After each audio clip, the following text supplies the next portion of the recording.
ప్రాచీన కాలంలో శిలాద మహర్షి అనే ఒక గొప్ప ఋషి ఉండేవాడు. అతను ప్రపంచంలో శివుని వంటి భక్తుడిని కనాలని మనసాలా కోరుకున్నాడు.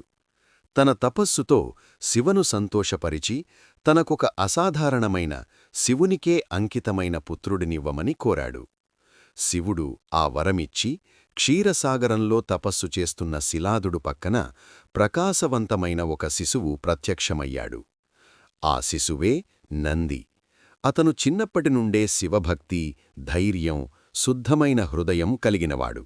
అతని శరీరం గొప్ప బలంతో, దివ్యకాంతితో వెలిగేది. ఒకరోజు శిలాద మహర్షి దగ్గరకు యమధర్మరాజు వచ్చి, నీ కుమారుడు నంది జీవితకాలం తక్కువ అని చెప్పాడు. ఇది విని శిలాదుడు విచారించాడు. కాని నంది మాత్రం ధైర్యంగా, నా ప్రాణం శివుడి వద్దే ఉంది, ఆయన అనుమతి లేక నాకు ఏమీ కాదు అని అన్నాడు. అప్పుడే నంది ఘనమైన తపస్సు చేసి శివుడి అనుగ్రహాన్ని పొందాడు. శివుడు ప్రత్యక్షమై, నంది, నీవు నిత్యజీవి, నీవు ఇకపై నా ద్వారపాలకుడు, నా వాహనం, నా పరమభక్తుడు అని వరమిచ్చాడు.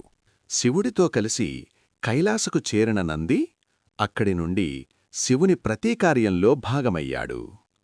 శివుడు యుద్ధానికి వెళ్ళినా, తపస్సు చేసుకున్నా, భక్తులను రక్షించినా నంది ఎప్పుడూ ఆయన ముందుండేవాడు.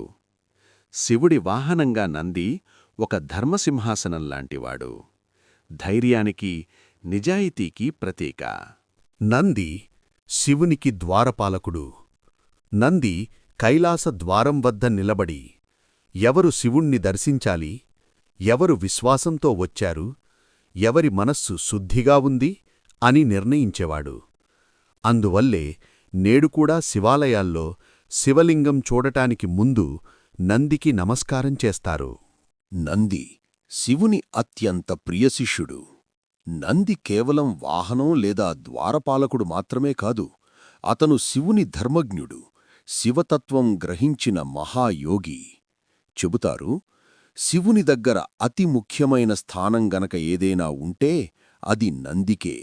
నంది శివునికి శివతాండవాల సమయంలో సహాయకుడు, రాక్షసులను సంహరించే రక్షకుడు, దేవతలకు గురువు.